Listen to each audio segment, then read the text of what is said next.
Скритите години на Исус. Какво се случи между 12-та и 30-та година? Преди чудесата, преди тълпите, преди ходенето по вода, Исус се будеше рано, за да работи. Ръцете му познаваха тежестта на дървото, мириса на стърготините, потта на обикновения ден. В продължение на почти 2 десетилетия човекът, който щеше да бъде наречен Син Божий, живееше като всеки друг галилеянин от своята епоха. И точно този период Евангелията почти игнорират. Преди да продължим с видеото, искате ли да укрепите молитвения си живот и същевременно да помогнете на нашия канал да расте? Подготвих материал с повече от 50 специални молитви, които да ви напътстват. Кликнете върху линка в описанието и помогнете на нашия проект да разпространява Словото Христово. 18 години. Това е интервалът между последната поява на Исус като дете и началото на неговото публично служение. Евангелията записват 12-годишното момче, което дебатира с учителите на закона в храма в Йерусалим. Лука описва как Мария и Йосиф, след 3 дни на мъчително търсене, намерили сина си седнал сред учителите, задавайки въпроси, които оставяли опитни мъже без отговор. След тази сцена свещеният текст прескача почти 2 десетилетия. Следващият запис показва Исус вече възрастен, на 30 години, слизащ във водите на река Йордан, за да бъде кръстен от Йоан. Какво се случи между тези два момента? Защо Библията избра мълчанието? Помислете за обстановката. Назарет не беше Йерусалим, не беше дори средно голям град. Беше село с приблизително 400 жители, вклинено в хълмовете на Долна Галилея, на около 150 км северно от религиозната столица на Израел. То не се споменава в нито една книга от Стария Завет. Не се появява в писанията на Йосиф Флавий, най-големия еврейски историк от I век. Не се появява в нито един равински запис от онова време. Модерните археологически разкопки разкриха скромна земеделска общност с прости къщи, частично издълбани в варовиковата скала на хълмовете, цистерни за съхранение на дъждовна вода и малки тераси за обработка по склоновете. Когато Натанаил чу за Исус за първи път, реакцията му беше показателна. Може ли нещо добро да излезе от Назарет? Въпросът не беше само риторичен. Той отразяваше презрението, което жителите на по-големите градове изпитваха към това забравено село. Назарет се намираше извън основните търговски пътища. Нямаше престижна синагога, не произвеждаше известни книжници. Беше типът място, което амбициозните хора напускаха при първа възможност. Именно на това незначително място бъдещият учител прекара по-голямата част от земния си живот. Не в мраморни дворци, не в училищата за книжници в Йерусалим, не в коридорите на храма, където се дебатираха големите теологични въпроси, а в една селска общност, където всеки познаваше всеки по име, където новините пътуваха бавно и където физическият труд определяше идентичността и стойността на всяко семейство. Християнската традиция е запазила един значим детайл. Исус беше тектон. Тектон. Гръцката дума се появява в Марко, глава 6, стих 3 и е преведена като дърводелец, но значението й е по-широко. Тектон обозначаваше занаятчии, които работеха с дърво и камък, строители, способни да издигат всичко от прости мебели като маси и пейки до по-сложни структури като покриви, врати и дори малки постройки. Йосиф упражняваше този занаят и, както беше обичаят сред евреите от I век, синът учеше професията на баща си от ранна възраст, обикновено от 5 или 6 годишна възраст. Представете си какво означаваше това в ежедневното ежедневие. Събуждане преди изгрев слънце, когато въздухът в Галилея все още носеше свежестта на нощта. Отиване до работилницата, вероятно стая, прикрепена към семейната къща, или открито пространство, защитено с навес. Избор на трупи, оценка на качеството на дървесината, идентифициране на дефекти, които биха компрометирали работата. измерване на дъски с прецизност чрез въжета и маркирани пръти, рязане на греди с бронзови или железни триони, бавен и изтощителен процес, изглаждане на повърхности с тесла, докато станат гладки на допир, сглобяване на части чрез техники, предавани от поколение на поколение, мирисът на кедър и дъб, напояващ дрехите, стърготини, натрупващи се в косата и брадата, дебели мазоли по дланите на ръцете, чести трески под ногтите, болки в гърба след часове, прекарани, наведени над детайла, случайни порязвания, оставящи белези по пръстите. Това беше ежедневието на човека, който по-късно щеше да изцелява парализирани с една дума и да възкресява мъртви с едно докосване. Но в тези тихи години имаше нещо повече от ръчен труд. Религиозното формиране на един млад евреин следваше добре дефинирани модели, предавани в продължение на векове. На 5-годишна възраст започваше изучаването на Тората, 5 книги на Моисей, учейки се да разпознава еврейските букви и да произнася свещените думи. На 10 години преминаваше към Мишна, устната традиция, която интерпретираше писмения закон и прилагаше неговите принципи в ежедневни ситуации. На 13 години, в церемонията, която днес наричаме Бар Мицва, той поемаше лична отговорност за заповедите и започваше да бъде броен сред възрастните мъже в общността за религиозни цели. Синагогата функционираше като общностен център, училище и съд. Всяка събота, без изключение, семействата се събираха, за да чуят четенето на еврейските писания и коментарите на местните учители. Службата следваше установен ред. Молитви, четене на Тората на иврит, превод на арамейски, който обикновеният народ разбираше, четене на пророците и проповед, обясняваща текстовете. Всеки възрастен мъж можеше да бъде извикан да чете или да коментира. Това беше култура на активно участие, а не на пасивни зрители. Исус посещаваше тази синагога в продължение на години. Чуваше едни и същи текстове, повтаряни стотици пъти в годишните цикли на четене.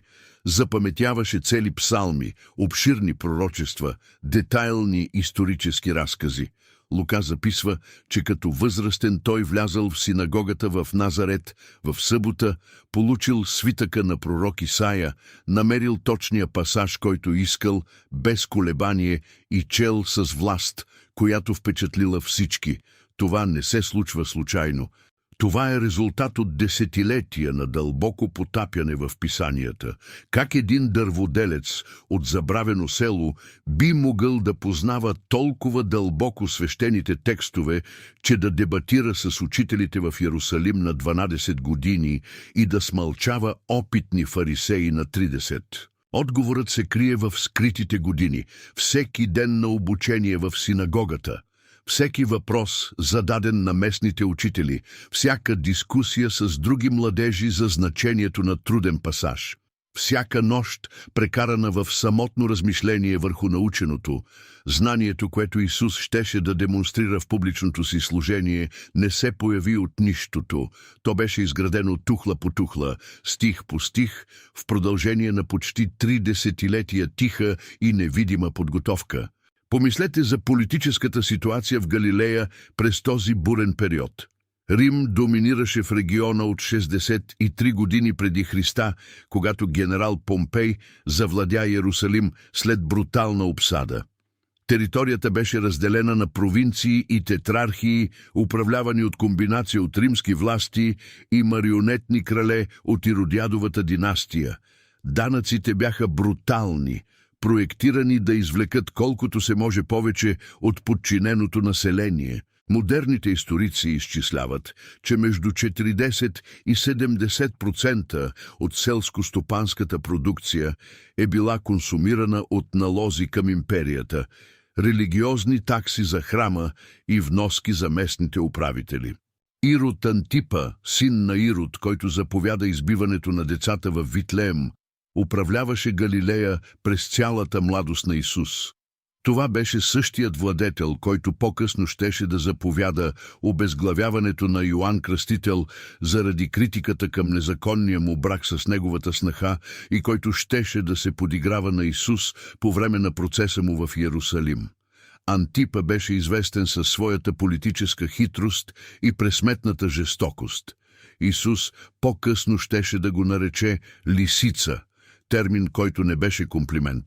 Сянката на римската власт и родядовата корупция тегнеше над всяко село, всяко семейство, всеки работник, който се опитваше да оцелее с малкото, останало след събирачите на данъци. Исус израсна, виждайки това отблизо. Видя съседи да губят наследствени земи заради неизплатими дългове. Видя семейства да бъдат разделяни, когато бащите бяха продавани като роби, за да платят на безмилостни кредитори. Видя вдовици, изхвърлени от домовете им от кредитори, които нямаха никакво състрадание. Видя сираци, изоставени без никой, който да ги защити. Видя римски войници да маршируват по прашните пътища, броните им да блестят на слънцето, напомняйки на всички, кой всъщност командва в тази земя, обещана на патриарсите. Този опит оформи притчите, които той щеше да разказва по-късно. Истории, пълни с задлъжнели слуги, които дължали невъзможни суми. Отсъстващи собственици, които оставяли лозята на грижите на експлоатиращи работници, безмилостни царе, които изисквали отчет, неправедни съдии, които обръщали внимание само на онези, които настоявали, нечестни управители, които фалшифицирали записи. Това не беше абстрактна теория, научена от книгите. Беше истински живот, наблюдаван ден след ден през формиращите десетилетия. Евангелията споменават, че Исус е имал братя и сестри. Матей, глава 13, изброява 4 братя по име – Яков, Йосиф, Симон и Юда. Сестрите не са назовани, както беше обичаят по онова време по отношение на жените, но множественото число показва поне 2. Това означава семейство от най-малко 7 деца. Вероятно повече, издържано от труда на един занаятчия в бедно село в регион, окупиран от чужда империя. Семейната динамика през тези години остава обвита в мълчание. Това, което знаем, е, че Йосиф изчезва напълно от библейския разказ след епизода в храма. Той не се споменава при кръщението на Исус, нито при чудесата, които последваха, нито в проповедите, нито при разпятието. Мария се появява сама в няколко важни случая. Християнската традиция обикновенно приема, че Йосиф е починал в някакъв момент през скритите години, вероятно когато Исус е бил още юноша. Ако това се е случило, Исус би поел отговорността на първороден син. В еврейската култура това не беше празна чест. Означаваше да стане глава на семейството, да се грижи за майката вдовица, да помага за издръжката на по-малките братя, докато успеят да се установят, да договаря бракове за сестрите, да поддържа работилницата, за да гарантира доходи, да представлява семейството в правни сделки и общностни спорове. Това беше значителна тежест за младия рамене. Вижте какво предполага това. Същият човек, който по-късно щеше да каже на един последовател да остави мъртвите да погребват своите мъртви, вероятно е прекарал години в грижи за семейство, скърбящо за загубата на бащата. Учителят, който щеше да учи да не се трупат съкровища на земята, е работил ден след ден, за да осигури хляб на трапезата в дома си. Онзи, който щеше да каже, че лисиците имат леговища, но синът човешки няма къде глава да подслони, е прекарал десетилетия, живеейки в същата проста къща в Назарет. В тези тихи години има човешка дълбочина, която Евангелията не детайлизират, но която прозира във всеки жест на състрадание в публичното служение. Галилея от първи век беше регион на поразителни контрасти. На юг се намираше Самария, зона на етническо и религиозно напрежение с евреите, където древните вражди все още кипяха. На изток, отвъд Йордан и Галилейското езеро, се намираше Декаполис, конфедерация от 10 града с преобладаващо гръцка култура, с езически храмове, посветени на Зевс и Афродита, театри, където се поставяха елинистични драми и гимназии, където атлетите се състезаваха голи според гръцките обичаи, които скандализираха благочестивите евреи. На север сирийските и финикийските територии носеха още по-разнообразни културни влияния. Сефорис, един от най-големите и проспериращи градове в региона, се намираше само на 6 км от Назарет, около час път пеша. Тиберия, построена от Ирод Антипа на брега на Галилейското езеро и наречена в чест на римския император, представляваше Иродиадовата власт в целия пибърви блясък. И двата града имаха смесено население – евреи и езичници, живеещи в неудобна близост, пазари, където се чуваше смесен гръцки, арамейски и латински, и стандарт на живот много по-висок от този в околните селски села. Някои историци спекулират, че Исус може да е работил в Сефорис през младостта си. Градът беше в пълна реконструкция, след като беше разрушен при бунт 4 години преди Христа, когато римските войници изгориха къщите и поробиха жителите като наказание за бунта. Големите строителни обекти се нуждаеха от квалифицирани занаятчии. Един опитен тектон от съседно село лесно би могъл да намери работа там в продължение на години. Ако това се е случило, Исус би имал пряк контакт с изтънчена елинистична архитектура, с търговци от различни националности, с комплексната културна смесица, която характеризираше този космополитен свят. Но това е спекулация, базирана на вероятности, а не на преки доказателства. Евангелията нито потвърждават, нито отричат работа в Сефорис или на което и да е друго специфично място. Мълчанието остава непокътнато. Какво се случваше във вътрешността на Исус през тези години на невидимо формиране? Какъв беше духовният живот на някой, когато Лука описва като растящ в мъдрост, ръст и благодат пред Бога и човеците?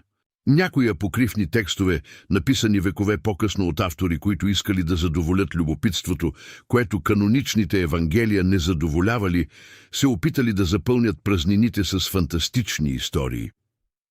Евангелието на детството от Тома описва малкия Исус, който прави птици от кал и им вдъхва живот с дъх, проклина деца, които го дразнят, възкресява мъртви случайно, като демонстрация на сила. Други текстове предполагат мистериозни пътувания до далечни места.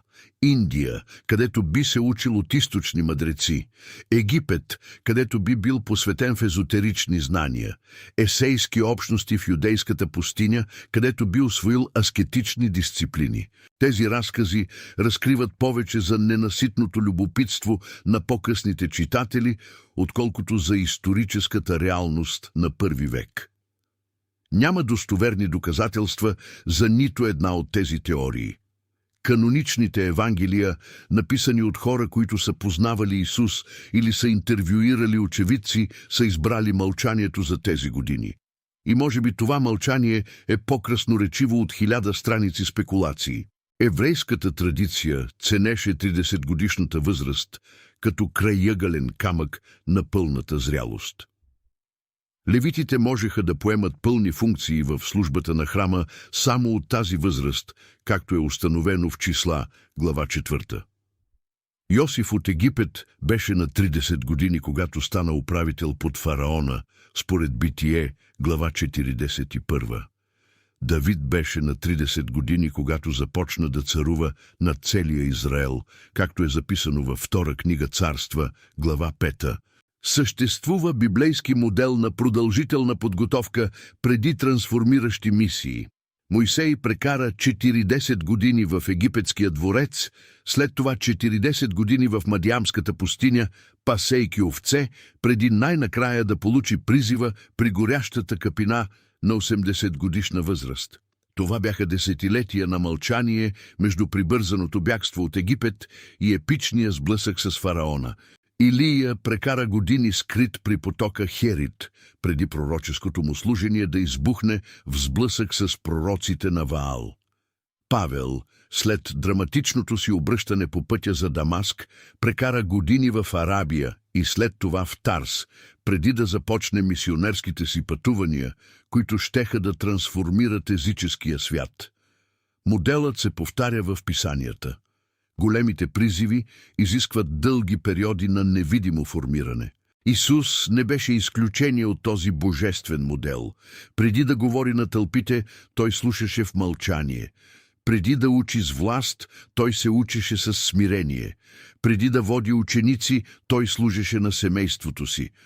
18-те години мълчание не бяха пропиляна празнота. Те бяха внимателно изградена основа. Осъзнайте това за момент.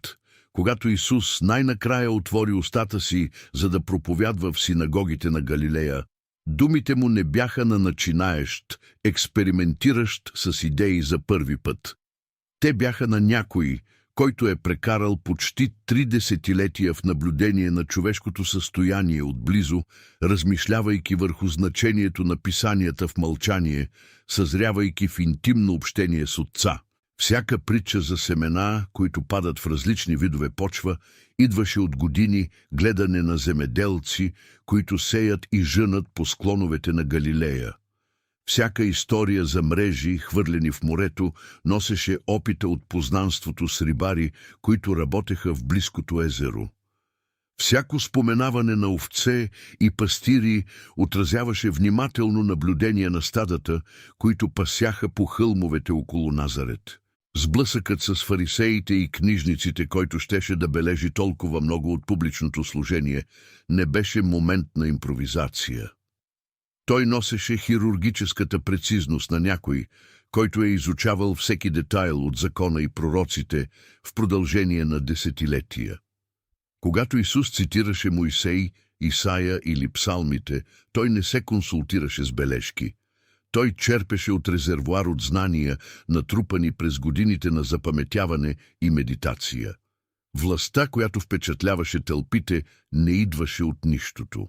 Тя беше изкована в мълчание. Проповедта на планината с нейните революционни блаженства и нейните радикални интерпретации на закона не се роди в момент на внезапно вдъхновение, докато Исус изкачваше хълм с учениците си. Тя се роди от хиляди часове медитация върху писанията в тихите зори. Тя се роди от интимни диалози с Бога в молитва, на които никой не беше свидетел. Тя се роди от години преработване на несправедливостите и страданията, видени в окупираната Галилея. Тя се роди от десетилетия наблюдение на разликата между това, което религиозните проповядваха, и това, което практикуваха. Дълбочината на това учение отразява дълбочината на тези скрити години. Защо Евангелията не разказват повече за този формиращ период? Защо Матей, Марко, Лука и Йоан избраха мълчанието за почти 2 десетилетия от живота на Исус?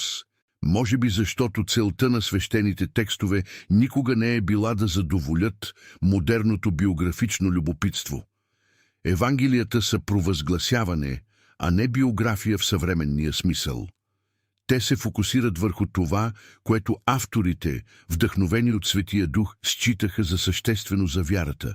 Посланието за Божието царство, чудесните знамения, които потвърждаваха идентичността на Исус, изкупителната смърт на кръста, победното възкресение, което победи смъртта. Годините на подготовка послужиха на целта си чрез самата подготовка. Те не трябваше да бъдат разказвани в детайли, за да изпълнят функцията си в божествения план. Може би също защото мълчанието кани към лична идентификация. Исус живя един привидно обикновен живот, преди да изживее един необикновен живот, който промени историята. Работеше с ръцете си, изучаваше писанията, претърпя семейни загуби, носеше домашни отговорности, изправяше се пред монотонността на дни, които изглеждаха еднакви. Всеки, който чете Евангелията, може да се разпознае в тези неописани години.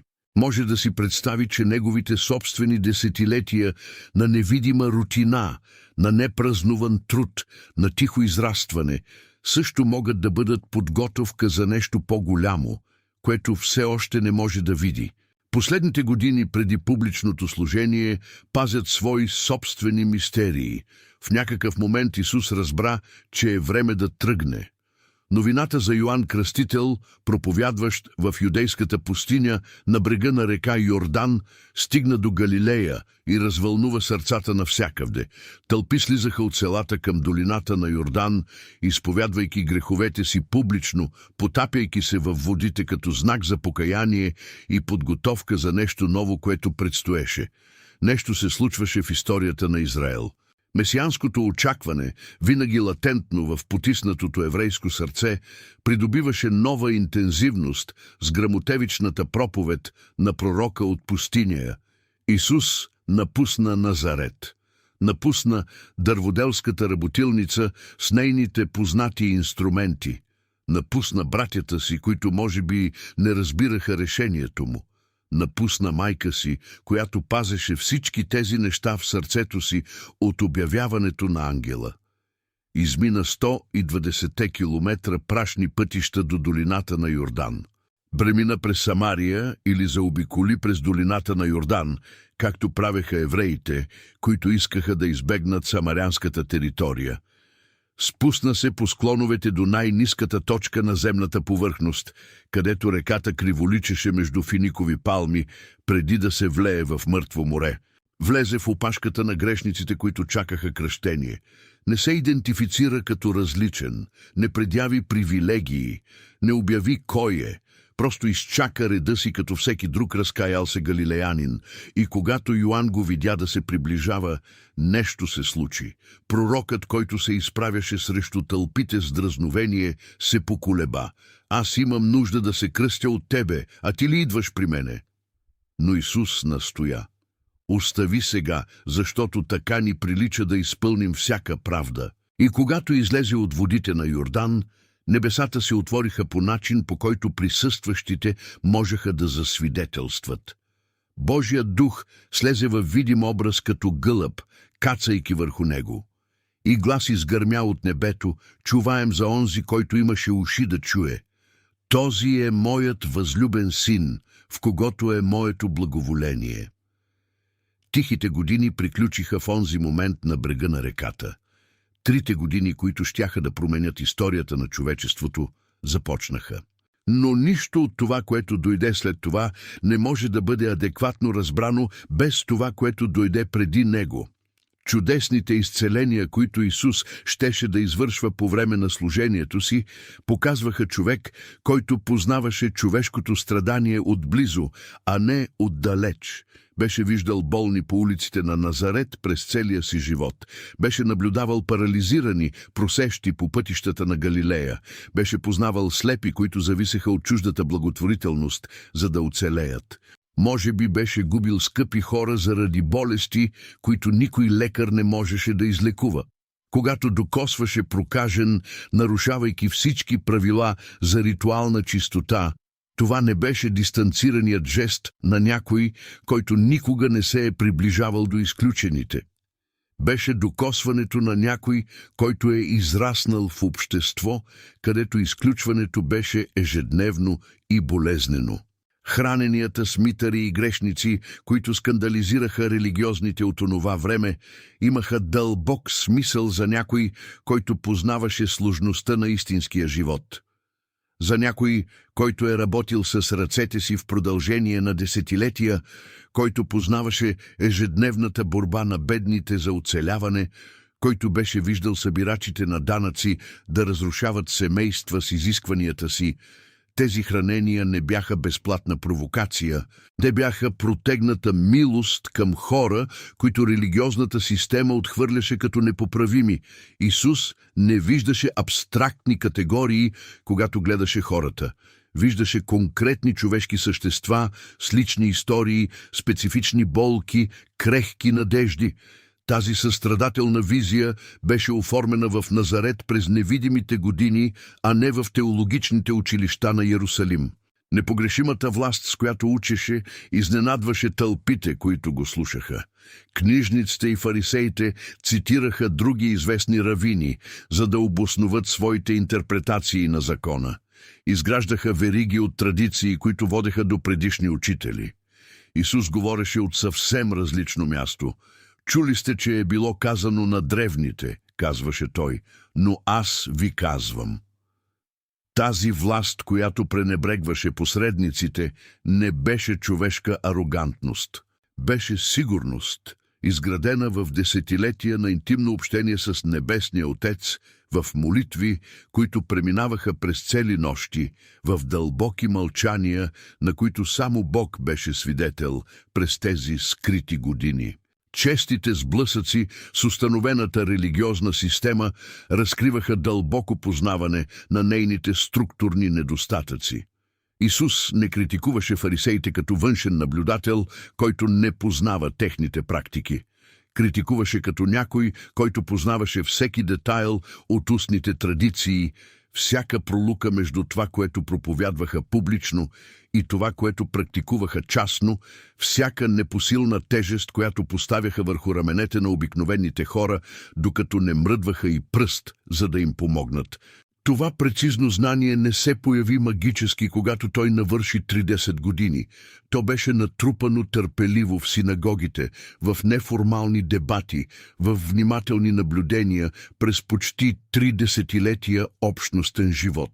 Изборът на 12-те апостоли демонстрира забележителна чувствителност за разчитане на човешкия характер.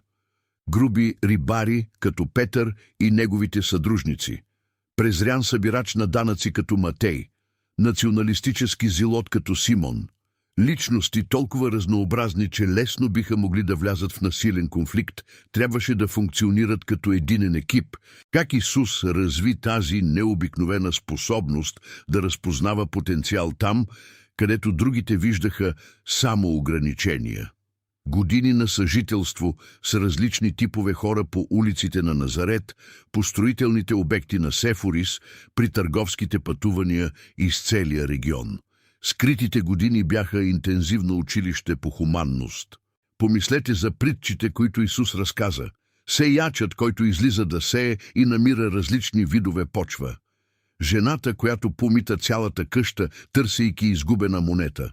Пастирът, който оставя 99-те овце в кошарата, за да потърси една, която се е изгубила в планините.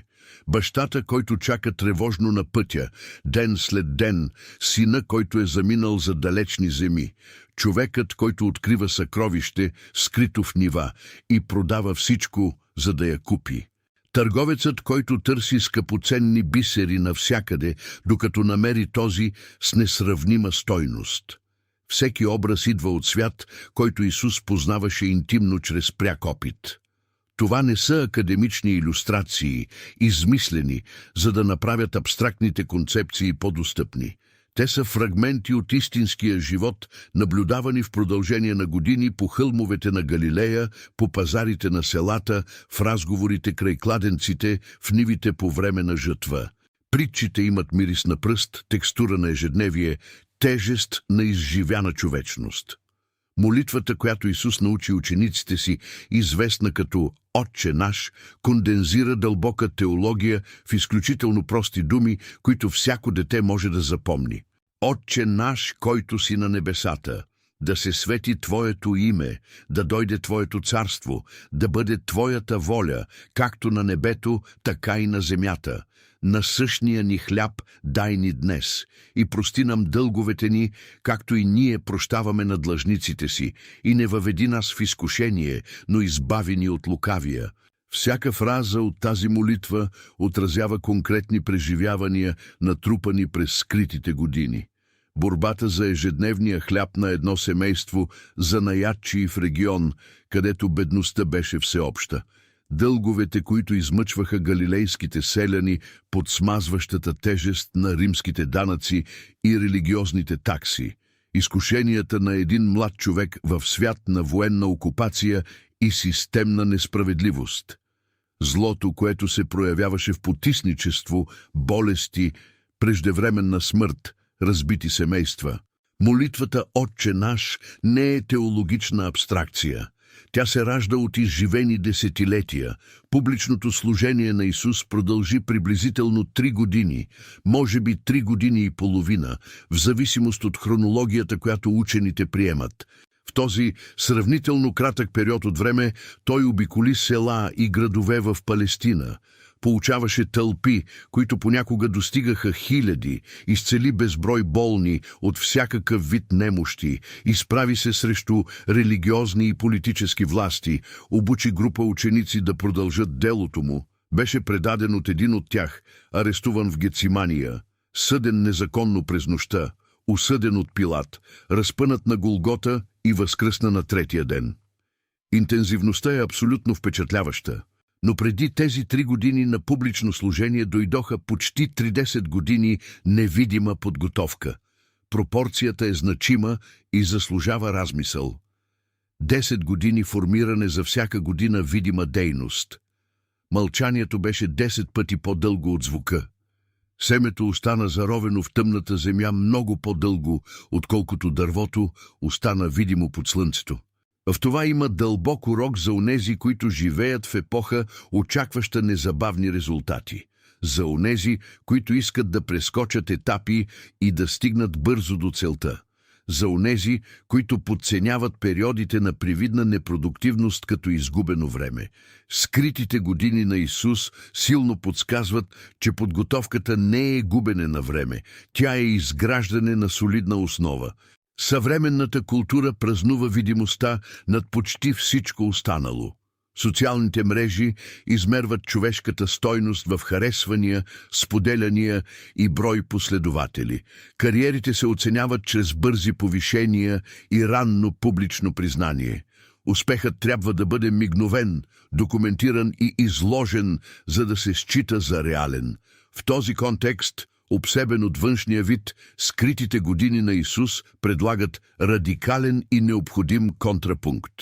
Синът Божий, онзи, който съществуваше преди основаването на света, прекара по-голямата част от земния си живот в пълна анонимност, работейки с ръцете си в една затънтена работилница, изучавайки писанията в синагога без престиж, съзрявайки далеч от всякакви прожектори или публично признание.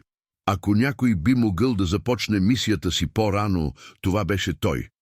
Ако някой имаше пълномощия да пропусне продължителната подготовка, това беше Месията, обещан още от Едемската градина, но не стана така. Имаше време, имаше процес, имаше търпение, за да ни помогнете да продължим да продуцираме тези документални филми и библейски истории. Помислете за закупуването на нашата електронна книга с повече от 50 молитви. Това е начин да благословите този проект и същевременно да имате духовен пътеводител за вашия път. Линкът за вашата книга е в описанието. До следващото видео.